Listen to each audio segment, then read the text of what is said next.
Hello students, आज के इस वीडियो में हम डिस्कस करेंगे आंसर की जो आपका अभी एग्जाम हुआ है एचपी टेट मेडिकल का। ओके, आई होप सो आप सभी का एग्जाम बहुत अच्छा हुआ होगा। ठीक है, तो अब हम स्टार्ट करते हैं केमिस्ट्री पार्ट के आंसर्स के डिस्कशन की। ठीक है, आप देखो ध्यान से, हमारे पास यहाँ पर जो क्वेश्चन आया था वो हमारे पास क्या आया था। ठीक है, फर्स्ट क्वेश्चन था हमारे पास the molecular formula of cyclohexane is. ठीक है, मॉलिक्यूलर फॉर्मूला ऑफ साइक्लोहेक्सेन। आप देखो ध्यान से, अगर ये सिंपल हेक्सेन होता, ठीक है, अगर ये सिंपल हेक्सेन होता तब तो हम क्या करते कि 6 कार्बन है तो यहाँ पर क्या हो जाता फॉर्मूला C6H14। अगर ये सिंपल हेक्सेन होता तो हमारे पास फॉर्मूला होता C6H14। अब ध्यान से देखो, उसने क्वेश्चन में आपसे साइक्लोहेक्सेन पूछा था, हेक्सेन नहीं पूछा था। क्या पूछा था? साइक्लोहेक्सेन। जब साइक्लोहेक्सेन, जब भी हमारे पास कोई साइक्लिक कंपाउंड होता है तो हमारे पास फॉर्मूला क्या हो जाता है, जो एल्कीन वाला फॉर्मूला होता है वो उसको क्या करता है, ओबे करता है, CnH2n। मींस यहाँ पर हमारे पास आंसर क्या होगा, C6H12। ठीक है, आप ऐसे भी देख सकते हो इसको। ठीक है, अगर किसी बच्चे ने, ठीक है, अगर किसी बच्चे को कंफ्यूजन हो तो भाई आप कैसे देख सकते थे, साइक्लोहेक्सेन ड्रॉ करते और उसके अकॉर्डिंग आप क्या कर लेते, फाइंड आउट कर लेते कि हमारे पास इसका जो एग्जैक्ट आंसर आएगा वो क्या आएगा। ठीक है, तो यहाँ पर देखो हमारे पास कितनी हाइड्रोजन आ जाएगी, 2 ठीक है, क्योंकि एक कार्बन के कितने बॉन्ड बनाता है, 4 बॉन्ड्स, राइट। ठीक है, तो हमारे पास इस तरीके से यहाँ पर क्या हो जाएगा, C6H12, राइट। तो हमारा जो आंसर होगा इसका correct answer that is option B. Okay, next question है the functional group in ester is. ठीक है, ये तो सीधा फॉर्मूला था, डायरेक्ट आपके पास क्वेश्चन था, आपसे ये डायरेक्ट यहाँ पर फंक्शनल ग्रुप पूछ रहा है, एस्टर में कौन सा फंक्शनल ग्रुप होता है। देखो फर्स्ट ऑप्शन दिया है C double bond OH CHO, ये तो कौन सा ग्रुप होता है, एल्डिहाइड। ठीक है, आगे दिया है C डबल बॉन्ड OH, ये कौन सा ग्रुप होता है, कार्बोक्सिलिक एसिड ग्रुप। ठीक है, C डबल बॉन्ड OR, ठीक है, तो ये हमारा क्या होता है, एस्टर ग्रुप। ठीक है, यहाँ पर ये क्या होता है हमारे पास, एस्टर ग्रुप, राइट। उसके बाद दिया है C double bond O only, ये हमारे पास कौन सा ग्रुप होता है, कीटोनिक ग्रुप। तो इसका आंसर रहेगा ऑप्शन सी। ठीक है, नेक्स्ट क्वेश्चन है क्वेश्चन नंबर 33। क्वेश्चन नंबर 33 में वो कहता है the molecular weight difference between 2 consecutive homologous member is. 2 consecutive homologous member का मतलब क्या होता है। ठीक है, 2 कॉन्सेक्यूटिव होमोलोगस मेंबर मतलब कि जैसे आपके पास किसी भी सीरीज का एक फर्स्ट मेंबर एक सेकंड, ठीक है, ये सीधा हमारे पास, ठीक है, होमोलोगस सीरीज की डेफिनेशन है और उसमें डिफरेंस कितना आएगा, 14 आएगा। ठीक है, अब समझ लो ये 14 क्यों आया है। ठीक है, फॉर एग्जांपल मैंने यहाँ पर ले लिया मीथेन, जो कि हमारा फर्स्ट मेंबर होता है एल्केन सीरीज का, और सेकंड मेंबर हमारे पास क्या होता है, इथेन एल्केन सीरीज का, राइट। सॉरी भाई, यहाँ पर मीथेन इथेन। अब देखो मीथेन और इथेन इन दोनों में कितने का डिफरेंस है, कितने यूनिट का डिफरेंस है। देखो यहाँ पर एक कार्बन है, यहाँ पर 2 कार्बन, तो डिफरेंस एक कार्बन, यहाँ पर 4 हाइड्रोजन, यहाँ पर 6 हाइड्रोजन। CH2 यूनिट का डिफरेंस है ना, CH2 यूनिट का मतलब क्या है, मास कितना हो गया, कार्बन का मास 12 और हाइड्रोजन का मास 2, हाइड्रोजन का मास 2, तो यहाँ पर कितना आ गया, 14 का डिफरेंस। तो हमारे पास इसका जो आंसर रहेगा दैट इज ऑप्शन बी। ठीक है, उसके बाद हमारे पास नेक्स्ट हमारे पास आता है, ठीक है, नेक्स्ट क्वेश्चन। अब देखो क्वेश्चन नंबर 34। ठीक है, क्वेश्चन नंबर 34 अगेन बहुत ही हमारे पास इजी क्वेश्चन था। कहता है which one of the following is not used as antacid. Antacid क्या होते हैं, जब, ठीक है, एसिडिटी को रिमूव करने के लिए जिन सब्सटेंसेस का इंटेक हम करते हैं वो हमारे पास क्या होते हैं, antacids. For indigestion in human against gas. ठीक है, तो बताओ यहाँ पर है aluminium hydroxide, sodium hydroxide, magnesium hydroxide या फिर बेकिंग पाउडर। NaHCO3 क्या होता है, सोडियम हाइड्रोजन कार्बोनेट, ये होता है बेकिंग पाउडर। ठीक है, सॉरी बेकिंग सोडा। ठीक है, बेकिंग पाउडर नहीं, बेकिंग सोडा। तो देखो बेकिंग सोडा को हम बिल्कुल यूज कर सकते हैं एज एन एंटासिड, है ना। ठीक है, अगर सपोज करो कि ठीक है, घर में कुछ भी ना हो उस टाइम पर इनो वगैरह या फिर जैसे रात का टाइम हो, तो आप ये भी कर सकते हो कि बेकिंग सोडा, अगर किसी को एसिडिटी की प्रॉब्लम हो तो बेकिंग सोडा हम वहां पर यूज कर सकते हैं। तो इसका आंसर होगा सोडियम हाइड्रोक्साइड। आप ध्यान से देखो, जो सोडियम हाइड्रोक्साइड है वो हमारा एक स्ट्रॉन्ग बेस है, और स्ट्रॉन्ग बेस है, ठीक है, जो सॉप्स वगैरह में, ठीक है, जो सॉप्स में यूज होता है, तो हमारे पास इसका आंसर क्या होगा, सोडियम हाइड्रोक्साइड। जबकि बाकी क्या है, जो ये है ऑप्शन सी मैग्नीशियम हाइड्रोक्साइड, इसे हम क्या बोलते हैं, milk of magnesium, milk of magnesium, ठीक है। और ये हमारे पास क्या है, बेकिंग सोडा, ठीक है, बेकिंग सोडा। और एल्युमिनियम हाइड्रोक्साइड, ठीक है, ये भी एक वीक बेस है, तो इसे भी हम यूज कर सकते हैं किसमें, ठीक है, इसे भी हम यूज कर सकते हैं फॉर, ठीक है, एज एन एंटासिड, राइट। तो इसका आंसर क्या होगा, ऑप्शन नंबर बी। उसके बाद है when copper is kept in open for long a green layer is deposited which has the formula, ठीक है। ये आपके पास सीधा सीधा क्वेश्चन है भाई, ठीक है, यहाँ पर क्रॉसो से, तो हमारे पास इसका ऑप्शन क्या होगा, सी होगा, ठीक है। ऑप्शन सी हमारा क्या होगा, इसका करेक्ट आंसर होगा। रीजन भी जो ऑप्शन सी है उसमें हमारे पास क्या है, कॉपर कार्बोनेट और कॉपर हाइड्रोक्साइड क्या है, हमारे पास दोनों के दोनों यहाँ पर प्रेजेंट है, ठीक है। तो जो ग्रीन कोटिंग होती है हमारे पास कॉपर के केस में, वो किसकी वजह से होती है, copper carbonate and copper hydroxide. तो इसका ऑप्शन होगा आंसर सी, ऑप्शन सी इसका आंसर होगा, ठीक है। Phosphorus is generally stored in, ठीक है, सीधा क्वेश्चन है भाई वाटर में, ठीक है। यहाँ पर ये नॉन मेडिकल वालों के में एक क्वेश्चन आया था फॉस्फोरस से रिलेटेड, और मैंने उसकी आंसर की में भी आपको बताया था कि इससे रिलेटेड ये क्वेश्चन अभी आ सकता है, ठीक है, हो सकता है उसमें ये चीज पूछ ले, है ना। तो यहाँ पर आपके पास फॉस्फोरस को किसमें स्टोर करके रखते हैं, वाटर में, ठीक है। और देखो ऐसा ही हुआ, आपके पास यही क्वेश्चन आ गया, है ना, ठीक है। अब देखो नेक्स्ट हमारे पास आ जाएगा, ठीक है, next which of the following will show Tyndall effect, ठीक है। ये हमारा बिल्कुल क्लास में किया हुआ क्वेश्चन है, क्लास में जो हमने प्रैक्टिस सेट हमने किए थे और जो प्रीवियस ईयर क्वेश्चन किए थे वहीं से क्वेश्चन है भाई, PYQs में से। Which of the following will show Tyndall effect, Tyndall effect कौन सा शो करेगा, कहते हैं sodium chloride solution, copper sulphate solution, milk, water, ठीक है। ये तो क्या होते हैं हमारे पास, ट्रू सॉल्यूशन, ये, ठीक है, ये हमारे पास किसके एग्जांपल है, ट्रू सॉल्यूशन की, ये तीनों ही, ठीक है। ये भी हमारे पास वाटर है, ठीक है, ये तो आपके पास वाटर ही है, वाटर क्या शो करेगा, ये कोई क्लोराइड होगा, ये बताओ, ठीक है, ये क्लोराइड नहीं होगा, है ना, ये क्लोराइड यहाँ पर नहीं होगा, ठीक है। आप ट्रू सॉल्यूशन मत लिखो इसको, ये क्लोराइड नहीं होगा, तो आंसर क्या होगा, मिल्क। मिल्क क्या होता है, क्लोराइडल सॉल्यूशन, ठीक है। वाटर तो सॉल्वेंट ही है अभी, ठीक है। उसके बाद है question number 38, which method is best for separating colours from dye, ठीक है। अगर हमें डाइज में से कलर को सेपरेट करना है, ठीक है, जैसे ब्लू एंड ब्लैक इंक होती है, ठीक है, उसमें से डाइज को अगर हमें क्या करना है, सेपरेट करना है, तो हम कौन सा मेथड यूज कर सकते हैं, ठीक है।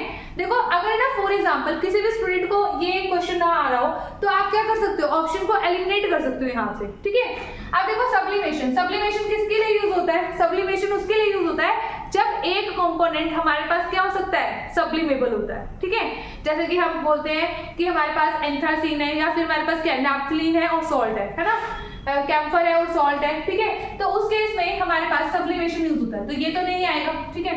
उसके बाद हमारे पास क्रिस्टलाइजेशन, क्रिस्टलाइजेशन किस में यूज होता है, ठीक है, क्रिस्टल बनाने में, है ना। यहाँ पे तो हमें सेपरेशन ऑफ डाई करनी है, तो क्रिस्टलाइजेशन नहीं है भाई, ठीक है। तो इसका आंसर क्या है, क्रोमेटोग्राफी, ठीक है। और वैसे भी क्रोमेटोग्राफी से ही हम क्या कर सकते हैं, separation of different colours of dyes, ठीक है, डिफरेंट कलर्स फ्रॉम डाइज। तो इसका ऑप्शन रहेगा आपके पास बी। उसके बाद है what is the mass of 10 mole sodium sulphide, ठीक है। हमें सोडियम सल्फाइड के 10 मोल्स गिवन है और हमें उसका मास बताना है, ठीक है। तो सबसे पहले हम क्या फाइंड आउट करेंगे, ठीक है, molar mass of sodium sulphide, ठीक है, molar mass of sodium sulphide Na2SO3, तो क्या आ जाएगा 2 × 23, ठीक है, प्लस सल्फर 1 है, सल्फर के लिए 32 प्लस 3 ऑक्सीजन है 3 × 60, तो यहाँ पर हमारे पास सोल्व करने पर आएगा 126, क्या आएगा यहाँ पर 126, ठीक है। अब यहाँ से देखो अगर यहाँ पर 126 ग्राम मेरा आया 1 मोल का मास, ठीक है, तो 1 मोल का मास हुआ ना, मोलर मास क्या होता है हमारे पास, मास ऑफ 1 मोल, ठीक है। अब हमें 10 मोल का बताना है, ठीक है, तो अगर 1 मोल का मास हमारे पास कितना है 126 ग्राम, तो 10 मोल्स के लिए मास कितना हो जाएगा बोलो, ठीक है, मल्टीप्लाई कर दो भाई 10 से, तो आपके पास इसका आंसर आ जाएगा 1260 ग्राम, ठीक है, that is our option A. ठीक है, तो इसका आंसर आपके पास क्या हो जाएगा, ऑप्शन ए हमारा, ठीक है, क्वेश्चन नंबर 39 का आंसर हो जाएगा, राइट। उसके बाद हमारे पास आ जाता है question number 40, question number 40, right. अब क्वेश्चन नंबर 40 में हम यहाँ पर देखते हैं कि क्वेश्चन नंबर 40 क्या कहता है, which of the following statement is not correct about trends when we move from left to right। क्या बोल रहा है, लेफ्ट टू राइट, मतलब ये, ठीक है, लेफ्ट टू राइट मीन्स वो अक्रॉस अ पीरियड की बात कर रहा है, ठीक है, अक्रॉस अ पीरियड की वो बात कर रहा है, कहते हैं left to right across the periodic table of falls. ठीक है, आपको ये बताना है, ठीक है, ट्रेंड के बारे में इनमें से कौन सी स्टेटमेंट हमारे पास करेक्ट नहीं है, ठीक है, कौन से स्टेटमेंट हमारे पास करेक्ट नहीं है।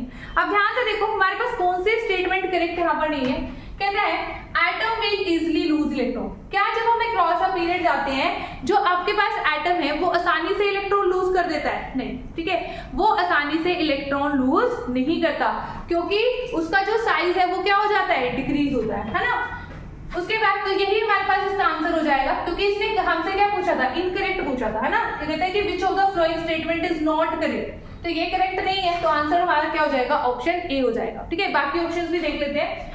The size of atom decreases, बिल्कुल डिक्रीज होता है, बिल्कुल स्टेटमेंट ठीक है। The oxide of element become more acidic, बिल्कुल होंगे एसिडिक, क्योंकि जैसे जैसे हम क्रॉस अ पीरियड मूव करेंगे तो हमारा नॉन मेटालिक कैरेक्टर इंक्रीज हो जाएगा, और नॉन मेटल के ऑक्साइड्स हमारे पास क्या होते हैं, एसिडिक इन नेचर, राइट। तो ये स्टेटमेंट भी हमारे पास करेक्ट है। और metallic character of element decreases, ये तो है ही ट्रू भाई, क्योंकि जैसे जैसे हम क्रॉस अ पीरियड जाते हैं तो नॉन मेटालिक कैरेक्टर क्या हो जाता है, इंक्रीज हो जाता है ना, क्योंकि लिथियम बेरिलियम पहले होते हैं और बाद में क्या होते हैं, नाइट्रोजन ऑक्सीजन, ठीक है, ऑक्सीजन फ्लोरीन, वो हमारे क्या होते हैं, नॉन मेटल। उसके बाद है elements present in baking powder is, ठीक है, बेकिंग पाउडर का देखो फॉर्मूला क्या होता है, NaHCO3 प्लस H पॉजिटिव। तो कौन कौन से एलिमेंट प्रेजेंट होंगे भाई, कैल्शियम वाले तो हो ही नहीं सकते, है ना। तो आपके पास इसमें क्या जाएगा, सोडियम, हाइड्रोजन, कार्बन, ऑक्सीजन, ठीक है। कई बच्चे कहेंगे मैम सोडियम, कार्बन, ऑक्सीजन भी तो है, पर इसमें हाइड्रोजन भी दे रखा है, तो भाई वो भी करेक्ट है, तो इसको भी इंक्लूड करो। कोई ऐसा थोड़ी ना है कि आपके पास सिर्फ क्या होते हैं, सोडियम, कार्बन और ऑक्सीजन, तो that's why option C is correct answer. उसके बाद है the acid present in vitamin C, ठीक है, विटामिन सी क्लास में बताया हुआ क्वेश्चन है, विटामिन सी में कौन सा एसिड होता है, एस्कॉर्बिक एसिड, ठीक है, विटामिन सी में कौन सा होता है, एस्कॉर्बिक एसिड। तो हमारा 42 नंबर जो क्वेश्चन है उसका आंसर रहेगा ऑप्शन डी, ठीक है, उसका आंसर हमारे पास क्या रहेगा, ऑप्शन डी, राइट। उसके बाद हमारे पास नेक्स्ट क्वेश्चन आ जाता है, नेक्स्ट क्वेश्चन, ठीक है, इंपॉर्टेंट क्वेश्चन, ठीक है, हमारे पास देखो ध्यान से, इजी क्वेश्चन है भाई, ठीक है। The element of isotope have, ठीक है, आइसोटॉप सबसे पहले क्या होते हैं, ठीक है, सबसे पहले आपको पता होना चाहिए आइसोटॉप्स हमारे पास क्या होते हैं। आइसोटॉप्स होते हैं elements having same atomic number but different mass number, ठीक है, same atomic number but different mass number. Atomic number same होता है पर जो मास नंबर होता है वो हमारा क्या होता है, डिफरेंट होता है, राइट, ठीक है। अब देखो ध्यान से, वो कहता है कि सेम फिजिकल प्रॉपर्टीज होंगी उनकी, ठीक है। सेकंड के सेम फिजिकल प्रॉपर्टी कैसे होगी, देखो मास क्या है, डिफरेंट है ना। अगर मास ही डिफरेंट है हमारे पास, क्या ये चीज बताओ, क्या यहाँ पर सेम फिजिकल प्रॉपर्टी हो सकती है। फिजिकल प्रॉपर्टी क्या होती है, मतलब यही तो चीज होती है ना, कोई चीज देखने में कैसी है, फिजिकल प्रॉपर्टी। मास क्या है, एक फिजिकल प्रॉपर्टी है ना आपके पास, तो मास ही जब डिफरेंट है तो सेम फिजिकल प्रॉपर्टी नहीं हो सकती, तो ऑप्शन ए तो नहीं आएगा।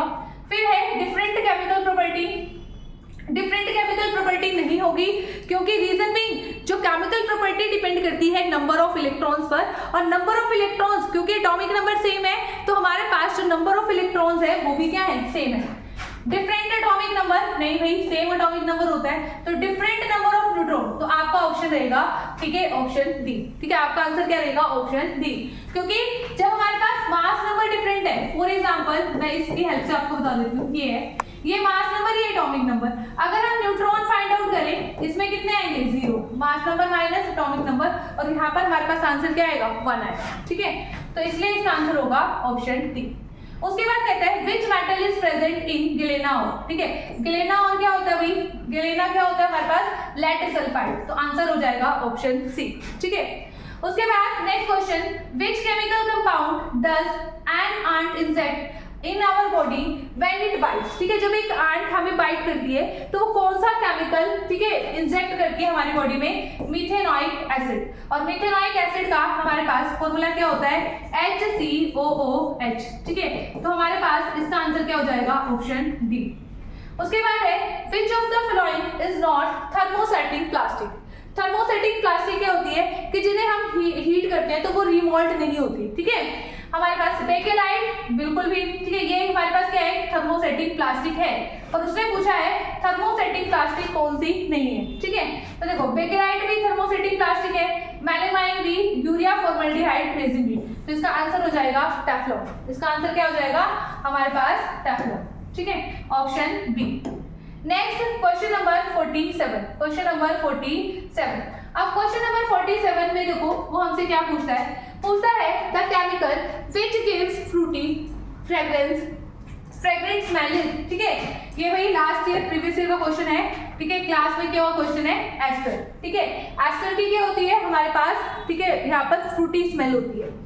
उसके बाद है complete the reaction iron plus zinc sulphate, ठीक है, गिव्स। अब खुद ध्यान से देखो आपके पास क्या आयरन जिंक से ज्यादा रिएक्टिव है, ठीक है, आप, ठीक है, अकॉर्डिंग टू रिएक्टिविटी सीरीज देख लो, ठीक है, यहाँ पर आपके पास क्या होता है, रिएक्टिविटी सीरीज ये होती है ना, यहाँ पर रिएक्टिविटी सीरीज ये होती है।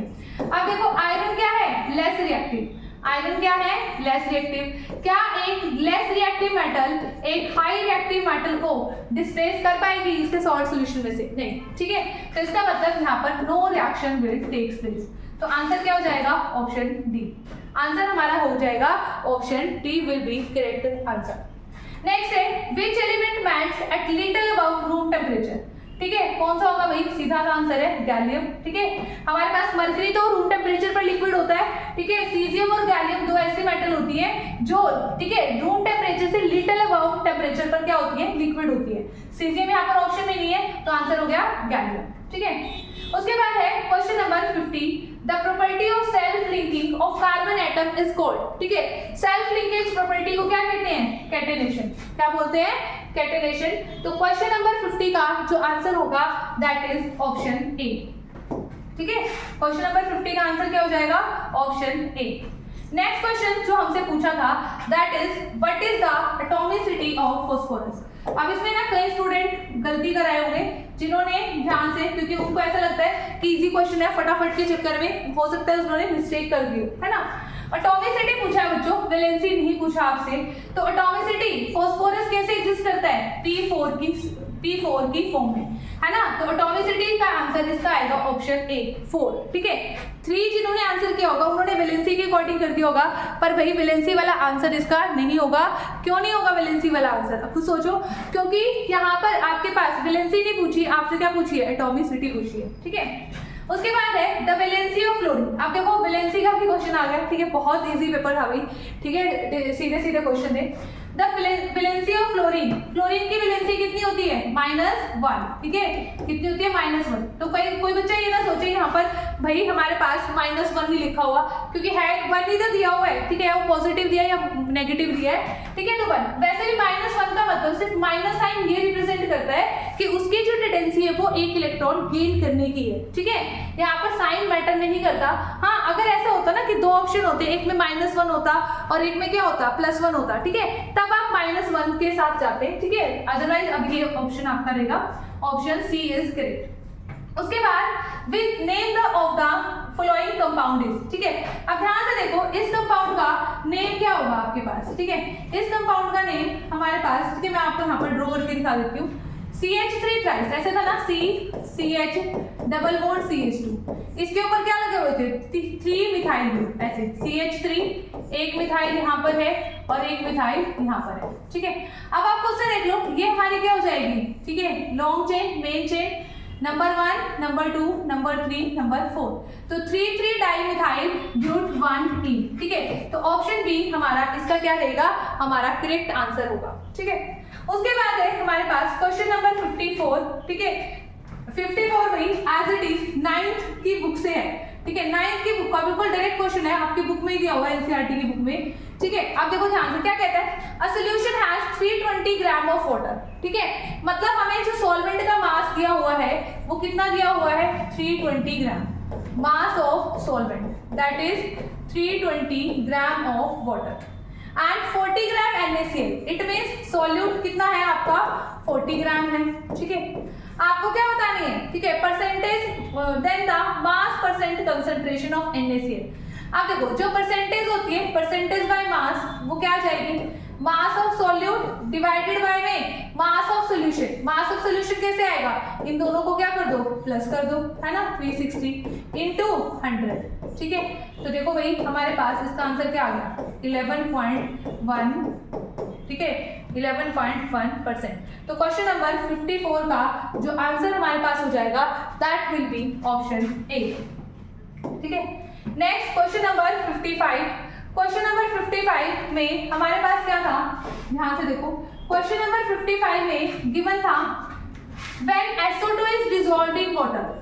सिंपल क्वेश्चन नहीं, ठीक है, एसिड रेन में पढ़ते हो आप लोग। ठीक है, SO2 को जब डिसॉल्व करेंगे वाटर में तो क्या बनाएगा, H2SO3। ठीक है, कई बच्चे इसमें सल्फ्यूरिक और सल्फ्यूरस में कंफ्यूज हुए होंगे। ठीक है, पर जिन्होंने भाई ढंग से पढ़ा है वो कंफ्यूज नहीं होंगे, क्योंकि सल्फ्यूरिक एसिड हमारे पास H2SO4 होता है, ये हमारे पास कौन सा एसिड है, सल्फ्यूरस एसिड। ठीक है, कौन सा है, सल्फ्यूरस एसिड। तो ऑप्शन सी हमारा इसका क्या रहेगा, करेक्ट आंसर रहेगा। ठीक है, उसके बाद है number of electrons present in 10 gram of water are. ठीक है, कि नंबर ऑफ इलेक्ट्रॉन्स कितने प्रेजेंट होंगे 10 ग्राम ऑफ वाटर में। ठीक है, तो ध्यान से देखो 10 ग्राम वाटर आपको गिवन है, इसका आंसर वैसे ऑप्शन बी होगा वही। ठीक है, अब देखो मैं आपको दिखा देती हूँ कि एक आंसर आपका जो ऑप्शन बी है वो क्यों आया है। ठीक है, अब ध्यान से देखो हमारे पास 10 ग्राम वाटर है, मतलब मास कितना गिवन है वाटर का, दैट इज 10 ग्राम। ठीक है, तो पहले आप क्या फाइंड आउट करोगे, moles, number of moles given mass upon में मोलर मास, और मोलर मास वाटर का कितना होता है, 18 होता है, 10 अपॉन में 18।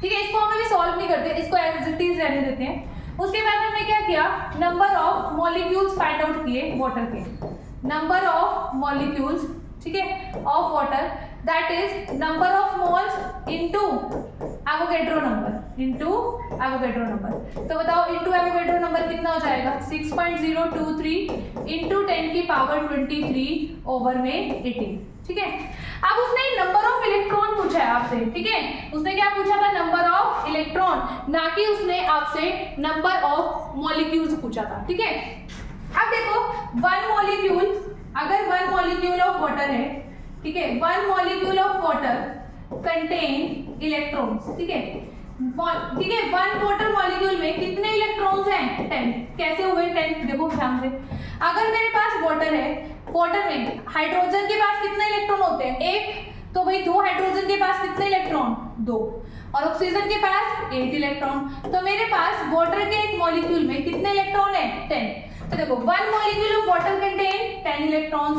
तो this number of molecules contain how many electrons, तो इसको मल्टीप्लाई कर दो 10 से, 10 इंटू 10 इंटू 6.023। ठीक है, 10 मॉलिक्यूल्स में हमने फाइंड आउट किए हैं, इंटू 10 की पावर 23 ओवर 18।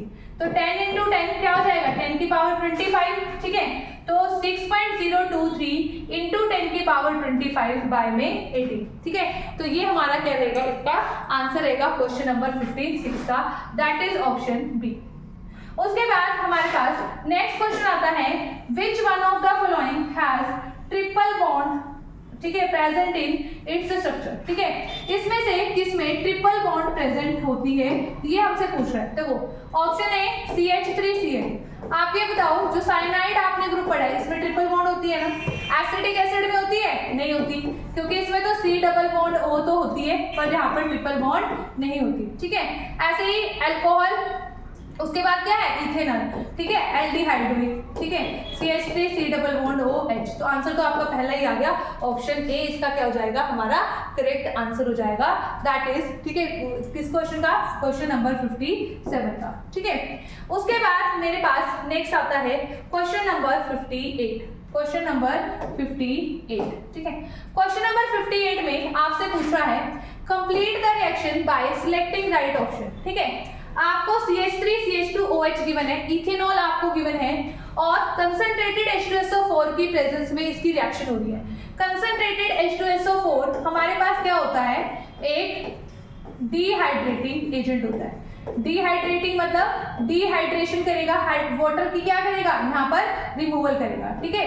ये क्या होता है, डिहाइड्रेटिंग एजेंट, ठीक है। तो यहाँ पर क्या बन जाएगा आपके पास, वाटर मॉलिक्यूल रिमूव होगा, ध्यान से देखो, और क्या बनेगा, इथीन। तो ऑप्शन डी क्या होगा, इसका आंसर होगा, ठीक है। इस तरीके से भाई CH3 CH2OH, ठीक है। इस H को मैंने इस तरीके से लिख दिया, यहाँ पर इस H को मैंने कुछ इस तरीके से लिख दिया CH2H, ठीक है। जब रिएक्शन होगी in the presence of concentrated H2SO4 तो हमारे पास यहाँ से वाटर मॉलिक्यूल रिमूव होगा और यहाँ पर तो एक इलेक्ट्रॉन अभी बचेगा ना, तो यहाँ पर ये क्या बना देंगे, double bond, CH2 double bond CH2 plus water, ठीक है। डिहाइड्रेशन रिएक्शन है ये, तो ऑप्शन बी क्या होगा, इसका करेक्ट आंसर होगा।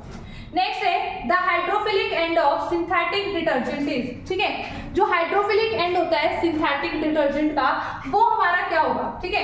अब देखो हाइड्रोफिलिक मतलब पोलर होगा, ठीक है। पोलर में ये चेन तो कभी नहीं आ सकती भाई, ए और बी ऑप्शन तो इसके हो नहीं सकते, क्योंकि इसमें तो कार्बन चेन गिवन है ना, कार्बन चेन तो हमारी हो नहीं सकती, ठीक है। उसके बाद ऑप्शन सी और डी में थोड़ी सी कंफ्यूजन हो सकती है, पर है ना, देखो जिन बच्चों ने डायरेक्ट पढ़ा है कि सॉल्ट्स क्या होते हैं, salts are sodium salt of fatty acid, है ना। सोडियम सॉल्ट्स होते हैं किसके, फैटी एसिड्स के। और जबकि हमारे पास जो ये होते हैं, जो हाइड्रोफिलिक एंड होते हैं डिटर्जेंट के लिए, वो क्या होते हैं, sodium salt of sulphonic acid. तो क्वेश्चन नंबर 59 का जो आंसर होगा हमारे पास वो होगा ऑप्शन सी, राइट। उसके बाद हमारे पास लास्ट क्वेश्चन है, Bohr theory is applicable to, ठीक है। बोहर थ्योरी किसके लिए एप्लीकेबल होती है, हमारे पास जिनमें एक इलेक्ट्रॉन होता है, जिनमें क्या होता है, एक इलेक्ट्रॉन। तो एक इलेक्ट्रॉन हमारे पास हाइड्रोजन के पास एक है, हीलियम पॉजिटिव के पास भी 1 हो जाएगा, है ना, 2 - 1, ठीक है। और लिथियम 2 पॉजिटिव के पास भी 1 electron, 3 - 2 and all of the above. तो इसका आंसर रहेगा ऑल ऑफ द अबव, ठीक है, दैट इज ऑप्शन डी, ठीक है। तो ये हमारा क्या हो जाएगा, इसका करेक्ट आंसर। और ये हमारी क्या थी भाई, केमिस्ट्री पार्ट की आंसर की थी। Okay students, I think so ये आपके लिए हेल्पफुल होगी एंड मिलते हैं नेक्स्ट वीडियो में। Thank you so much.